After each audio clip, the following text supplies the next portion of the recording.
Alerte coronavirus. Attention, attention, le coronavirus se transmet très facilement et fait des ravages. Pour l'éviter, le port du masque de protection est obligatoire en tout lieu. Dans l'administration publique ou privée, dans les réunions, les rencontres, dans les marchés, les magasins, les boutiques et lors des déplacements, le port du masque est obligatoire. Même dans les lieux privés, dès lors que l'on n'est pas seul, le masque doit être le fidèle compagnon. Mais attention, le port de masque de protection ne dispense nullement d'appliquer les autres mesures de prévention, notamment le lavage des mains à l'eau et au savon et l'observance de la distance de sécurité sanitaire d'au moins 1 mètre entre personnes. Enfin, s'abstenir de porter des gants en vue du lavage régulier des mains à l'eau et au savon ou de l'application de gel hydroalcoolique. Pour tout savoir sur l'épidémie du coronavirus au Bénin, rendez-vous sur le site web www.gouv.bj/coronavirus. Ceci est un message du gouvernement de la République du Bénin. Bonsoir et bienvenue à ce rendez-vous du 19h qui s'ouvre avec la session annuelle du médiateur de la République. 23 administrations ont brimé des citoyens dans leurs droits au cours de cette année 2020.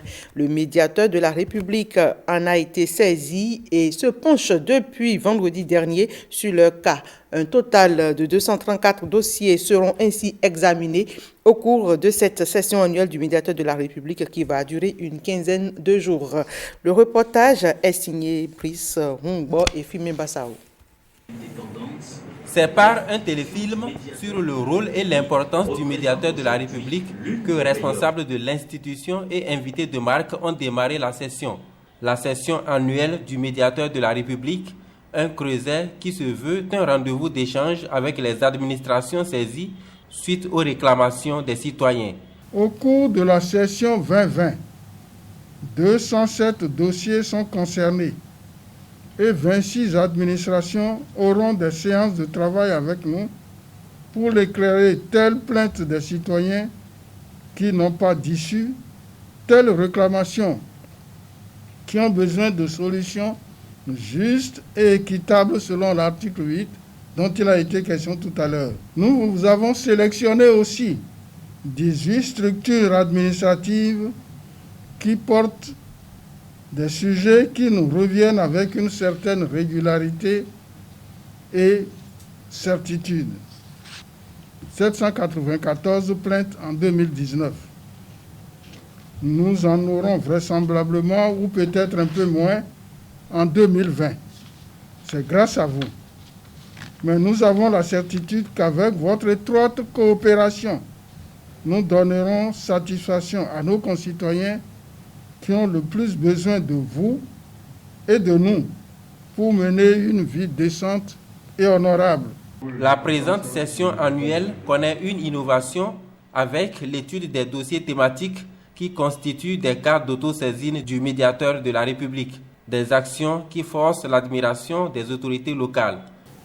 Monsieur le médiateur de la République, au titre de la session tenue en 2019, votre institution a eu à examiner 792 dossiers et en 2018, 557 dossiers avaient été examinés.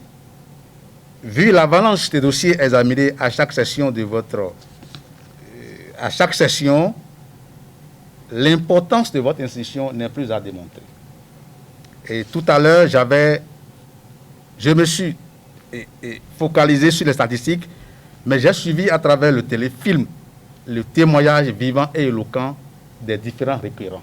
Ça me réconforte dans mon diagnostic pour dire que votre institution est une institution plus que utile pour les citoyens et nous devons tous travailler à sa pérennisation.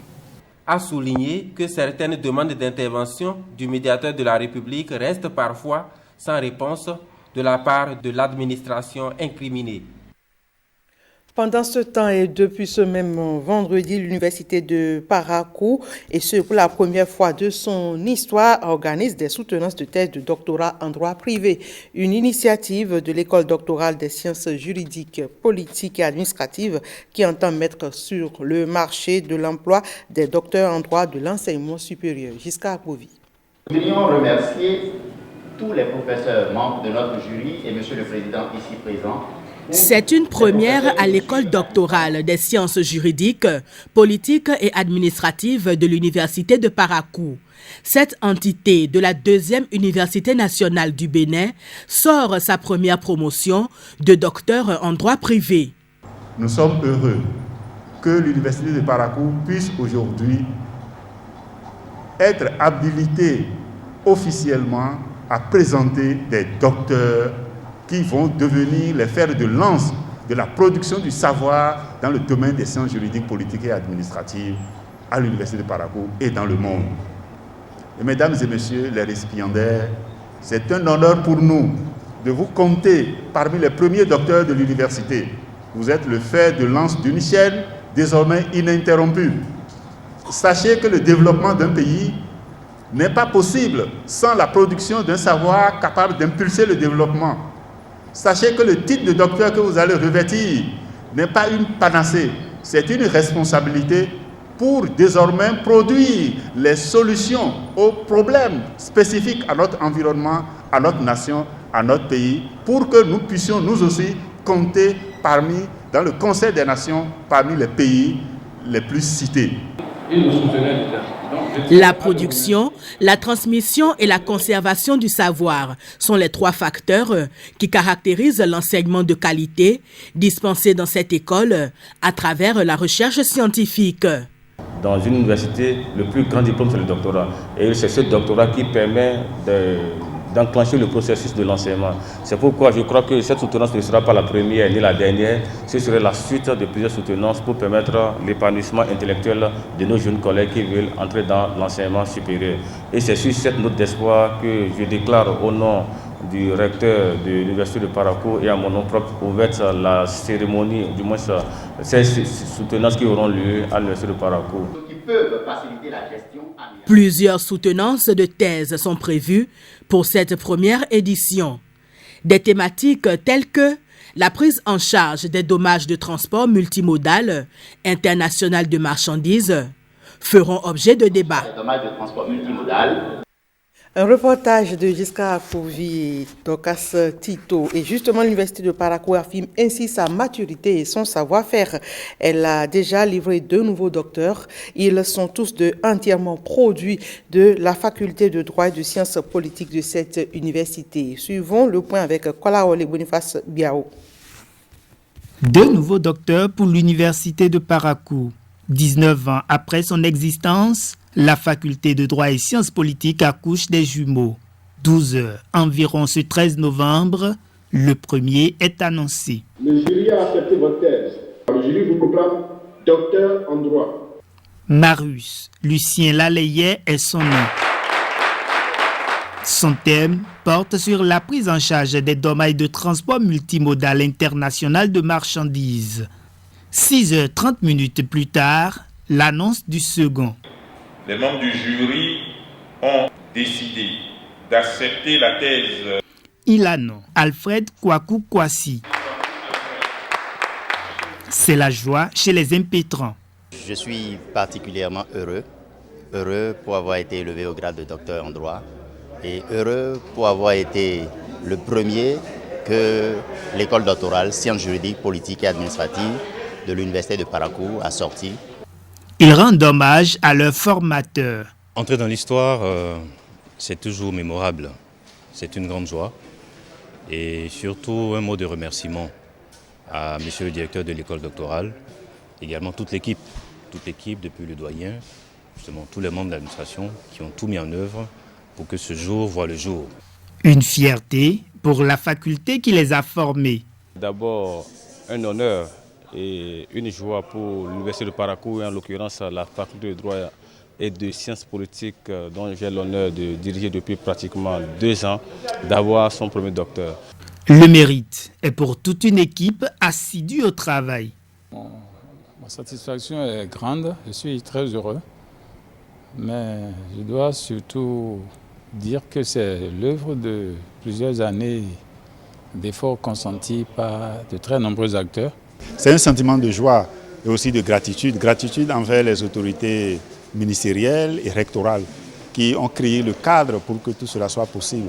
Un jury international constitué de membres présents et de membres en visioconférence, a validé ces travaux de recherche. Et pour plus de satisfaction dans le système éducatif béninois, le ministère de l'Enseignement supérieur et de la Recherche scientifique, à travers le Fonds national de la recherche scientifique et de l'innovation technologique, œuvre pour la promotion de la recherche scientifique et de l'innovation. Le directeur du fonds a échangé avec les élèves du lycée technique et professionnel de Tchaourou, Nestor Sella et Olviga Messan pour le point. De l'année, de tout ce que vous voulez. Face aux élèves du lycée technique professionnel de Tchaourou et le corps enseignant, le directeur du Fonds national de la recherche scientifique et de l'innovation technologique a apporté des rudiments nécessaires de l'innovation et de la recherche scientifique. Honora Sadouguina, dans un langage direct, répond aux préoccupations de ses hôtes.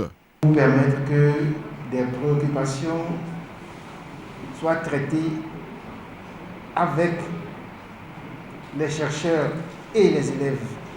Donc, donner déjà au bas âge le goût pour la recherche scientifique, le goût pour l'innovation, pour que demain, lorsque vous sortirez d'ici, vous soyez déjà dans cette dynamique. Donc, le but que nous visons en venant ici au lycée technique, c'est de pouvoir, le corps enseignant et les élèves, identifier une préoccupation majeure autour de laquelle nous allons mobiliser les chercheurs et ensemble des solutions doivent être trouvées. Le lycée doit se baser sur les ressources disponibles localement et monter une idée de projet qui, dans sa réalisation, va utiliser à la fois les ressources locales, les compétences disponibles sur place et les compétences des chercheurs que nous mettrons en relation avec le lycée.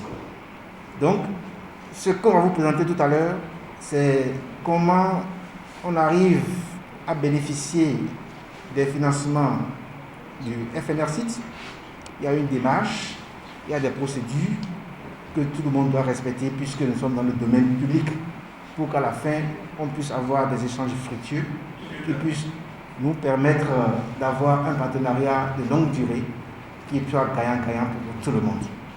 Le fonds est donc là pour appuyer financièrement les projets innovants identifiés par les chercheurs. Le communicateur principal de la séance a mis l'accent sur les critères de choix. Nous savons d'abord qu'il faut participer à l'appel à projet que nous lançons dans les domaines qui sont définis. Il faut soumissionner par la rédaction d'un projet innovant, pertinent et qui tienne compte des impacts sociaux, environnementaux et autres. Une fois que ces conditions-là sont remplies, il faut que le projet soit évalué par la commission des experts. Et c'est à l'issue de cette évaluation que si c'est pertinent, si c'est bon, et si ça rencontre les conditions internes que nous avons au fond, vous passez aux étapes suivantes de signature des accords. Les enseignants-chercheurs, les praticiens, les ingénieurs, les innovateurs, les inventeurs, les entreprises individuelles, les consortiums d'entreprises, les jeunes qui sont organisés en start-up, les gens qui sont installés à leur propre compte, mais qui font des travaux très intéressants de recherche, des travaux d'innovation, tout ce monde-là peuvent être bénéficiaires du financement que nous mettons en place.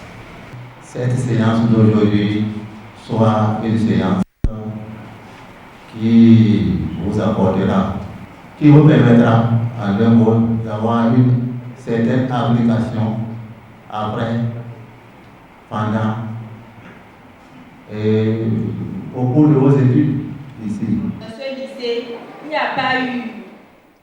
Cette séance sonne comme la naissance d'un partenariat entre le Fonds national de la recherche scientifique et de l'innovation technologique et le lycée technique professionnel de Tchaourou.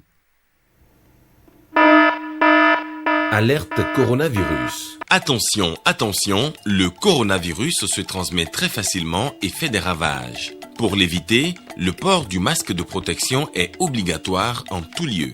Dans l'administration publique ou privée, dans les réunions, les rencontres, dans les marchés, les magasins, les boutiques et lors des déplacements, le port du masque est obligatoire. Même dans les lieux privés, dès lors que l'on n'est pas seul, le masque doit être le fidèle compagnon.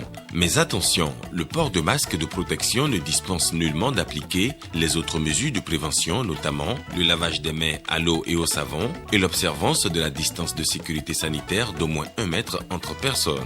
Enfin, s'abstenir de porter des gants en vue du lavage régulier des mains à l'eau et au savon ou de l'application de gel hydroalcoolique. Pour tout savoir sur l'épidémie du coronavirus au Bénin, rendez-vous sur le site web www.gouv.bj/coronavirus. Ceci est un message du gouvernement de la République du Bénin. Et ceci marque la fin de ce 19h que vous pouvez revisiter sur notre plateforme www.ortb.bj. Merci à chacun et à tous.